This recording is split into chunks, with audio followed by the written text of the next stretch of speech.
फटाक 30 सेकंड में पूरी खबर डाउनलोड करें ताकि आप। मुझे खुशी है कि कोई ऐसी पॉलिटिकल पार्टी नहीं है जिसके सदस्यों ने पॉपुलेशन नियंत्रण के लिए, जनसंख्या नियंत्रण के लिए प्राइवेट मेंबर बिल नहीं दिया।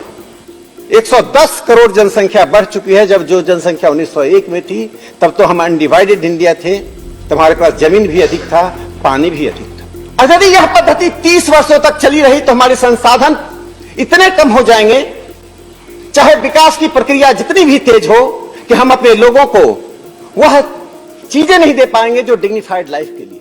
सभापति महोदय, खड़े होकर कहना चाहिए। मैं आपको धन्यवाद देता हूं कि आज ये अवसर आया है, जिस अवसर की प्रतीक्षा पूरा देश और स्वयं भारत का संसद करता रहा है। इसी संसद में लगभग 40 बिल पेश किए गए हैं, प्राइवेट मेंबर बिल्स, जिसका संबंध जनसंख्या नियंत्रण से है।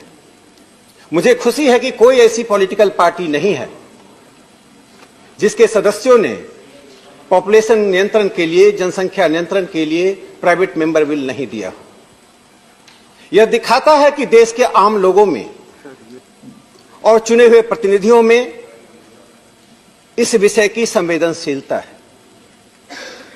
सभापति महोदय, हम सब आंकड़े जानते हैं कि देश की जनसंख्या क्या है। मैं उन आंकड़ों में नहीं जाऊंगा, हम सुपरिचित हैं। 1901 से लेकर 2011 तक की में जनसंख्या की कितनी वृद्धि हुई है। 110 करोड़ जनसंख्या बढ़ चुकी है। जब जो जनसंख्या 1901 में थी तब तो हम अनडिवाइडेड इंडिया थे, तुम्हारे पास जमीन भी अधिक था, पानी भी अधिक था। आज हमारे पास 17% से अधिक जनसंख्या है दुनिया का, 2.4% लैंड है, 4% पानी है। इससे आम लोग स्कूल हो, कॉलेज हो, सड़क हो, मॉल हो, जहां भी जाते हैं, बढ़ती हुई जनसंख्या की परिणामों को स्वयं अनुभव करते हैं। लेकिन दुर्भाग्य की बात है कि मैं जनसंख्या अपने बिल पर आने से पहले एक बात बताना चाहता हूं।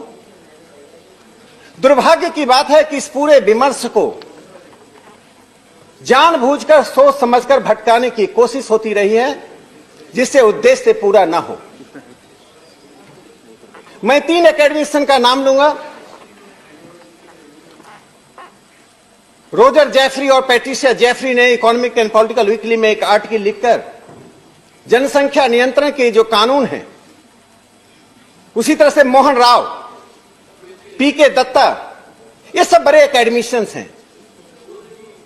जनसंख्या नियंत्रण को रोकने की पूरी बहस को एक शब्द दिया गया, सैफरन डेमोग्राफी। मैं नहीं समझ पाता हूं कि वो सैफरन डेमोग्राफी क्या है। इसलिए मैं चाहता हूं कि सदन संकीर्णताओं से उसी तरह से ऊपर उठे जिसका आगाज प्रधानमंत्री माननीय मोदी जी ने 15 अगस्त को लाल किले से भाषण देते हुए 2020 में कहा था, जनसंख्या और संसाधनों के अनुपात को देखते हुए हमें विचार करना चाहिए। अर्थात देश का जो संसाधन है, जिस संसाधन से अपने लोगों का हम पेट भर सकते हैं, जिन संसाधनों के आधार पर हम लोगों की डिग्निफाइड लाइफ को आगे बढ़ा सकते हैं, उस आधार पर जनसंख्या के बारे में हमें सोचना चाहिए। संभवतः एक लंबे अरसे के बाद जनसंख्या के विमर्श को प्रधानमंत्री जी ने उस संकीर्णताओं से बाहर लाकर एक सेकुलर डोमेन में रखा है, जिसमें संसाधन है, जन्म दर है, हमारा जीवन पद्धति है। मैं उसी पर प्रकाश डालना चाहता हूं। सभापति महोदय, 1996 में जनसंख्या और संसाधनों के अनुपात को नापने के लिए एक नया फॉर्मूला आया, जिसे पूरी दुनिया स्वीकार कर रही है।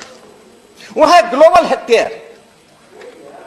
ग्लोबल हेक्टेयर का तात्पर्य है कि जो लैंड और वाटर, यानी जो बायोलॉजिकल प्रोडक्टिव संसाधन है, वह प्रति व्यक्ति कितना है, इसको ग्लोबल हेक्टेयर कहा गया।